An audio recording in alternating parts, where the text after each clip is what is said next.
राधे राधे दोस्तों। पहले आपको हैप्पी रक्षाबंधन। रक्षाबंधन की हार्दिक शुभकामनाएं। वैसे तो रक्षाबंधन पर्व पूरी दुनिया में मनाया जा रहा है। हम में से ज़्यादातर लोग यही जानते हैं कि इसमें बहनें भाइयों को राखी बांधती हैं, पर बहुत से लोगों को नहीं पता होगा कि इसका हमारे शरीर पर क्या असर होता है। आइए जानते हैं और जानते हैं राखी का असली महत्व। राखी आंतरिक भय को नष्ट करने और आत्मगल बल के विस्तार का पर्व है। श्रावण मास की पूर्णिमा, जो विश्व में भारतवासियों के बीच रक्षाबंधन के रूप में प्रख्यात है, श्रावण मास की इस पूर्णिमा को बलेव और नारियल पूर्णिमा के नाम से भी जाना जाता है। मान्यता है कि इसी दिन भगवान विष्णु ने वामन अवतार धारण कर बलि के अहंकार को नष्ट किया था। इसलिए इस पर्व को बलेव नाम से भी जाना जाता है। महाराष्ट्र में यह दिन श्रावणी या नारियल पूर्णिमा के नाम से मनाया जाता है, जहां पुरुष बहते हुए जल में नारियल अर्पित करके जल के तट पर अपने जनेऊ बदलते हैं और समुद्र देव की आराधना करते हैं। अन्य पौराणिक मान्यता है कि अदिति के पुत्रों, देवों और दी के पुत्रों के युद्ध में जब देव कमजोर होने लगे, तब भयभीत देवों के हाथों में इंद्राणी ने रक्षा सूत्र बांधकर उन्हें अभय का वरदान दिया था। रक्षा सूत्र यानी राखी क्या है आशय? रक्षा सूत्र प्रचलित रक्षाबंधन पर्व का प्रमुख घटक है। ये जहाँ अंतर्मय मन के भय को नष्ट करता है, वहीं विपरीत लिंगी सहोदरों यानी भाई बहनों को भी परस्पर जोड़कर समाज को एक सूत्र में पिरोता है। रक्षाबंधन सिर्फ भाई बहन के रिश्ते का पर्व नहीं है, ये गुरु शिष्य सहित समस्त रिश्तों का सेतु और बल प्रदान करने वाला सूत्र है। इस दिन बांधे जाने वाले रक्षा सूत्र की अवधारणा वैज्ञानिक है। प्राचीन काल में रक्षाबंधन के लिए प्रयुक्त रक्षा सूत्र बनाने के लिए केसर, अक्षत, सरसों के दाने, दूर्वा और चंदन को रेशम के लाल कपड़े में रेशम के धागों से बांध दिया जाता था। इन सब सामग्रियों के चयन में वैज्ञानिक दृष्टिकोण समाहित है और इनका चिकित्सीय गुण भी है, जो हम लोगों को उस समय नजर आता था।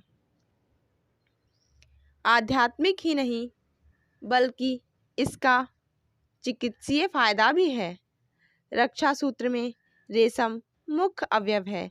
रेशम कीटाणुओं को नष्ट करने वाला यानी एंटीबॉडी बनाने वाला होता है।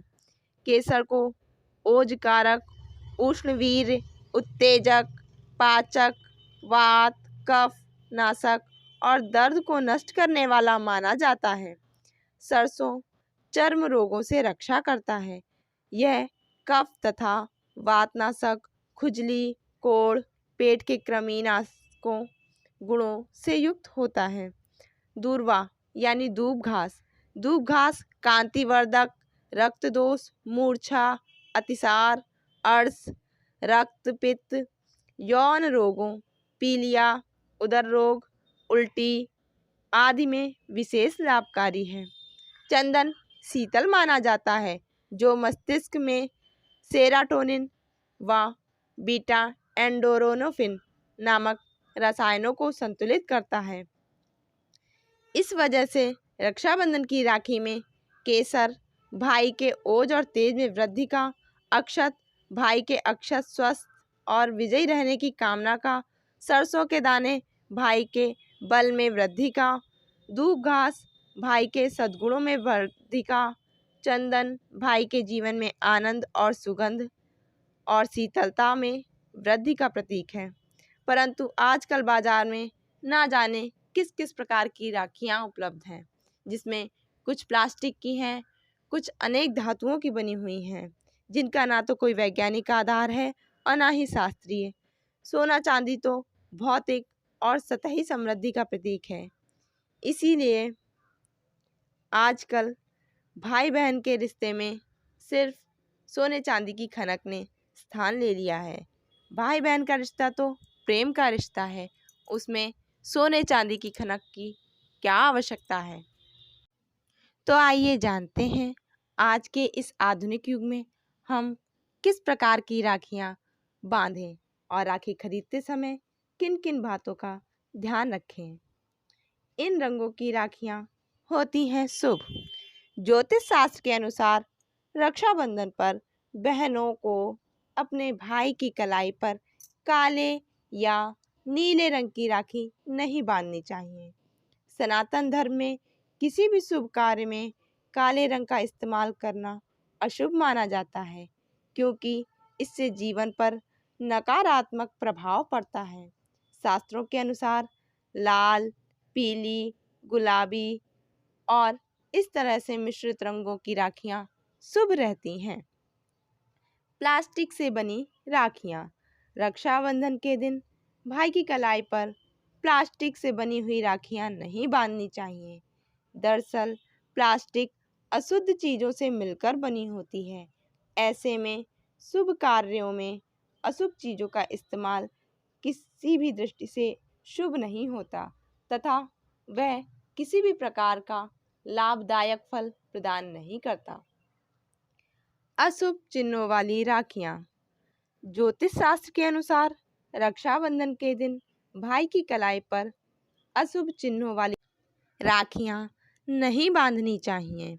ध्यान रखें, जिन राखियों पर क्रॉस, चांद तारे और आधे चक्र बने होते हैं वे अशुभ परिणाम देते हैं। ऐसे में इसका विशेष ध्यान रखें। इसके अलावा कार्टून वाली राखियां भी भाई के कलाई पर नहीं बांधनी चाहिए। अक्सर बहनें भाइयों के लिए रक्षाबंधन पर देवी देवताओं की मूर्ति वाली राखियां खरीद लेती हैं। ज़्यादातर लोग भगवान की प्रतिमा वाली राखियां खरीदना पसंद करते हैं, परंतु राखी खरीदते समय देवी देवताओं वाली राखियां नहीं खरीदनी चाहिए। शास्त्रों में इसे शुभ नहीं माना जाता है। मान्यता है कि ऐसी राखियों को बांधने से भाई के जीवन में दुर्भाग्य आ सकता है व उसके जीवन में प्रतिकूल प्रभाव भी पड़ सकते हैं। जब भी राखी खरीदें तो बहुत बड़े आकार की राखी खरीदने से बचें। राखी आकार में बड़ी होने की वजह से आसानी से टूट सकती है, जिससे भाई को अपने जीवन में कई प्रकार के कष्टों को झेलना पड़ता है।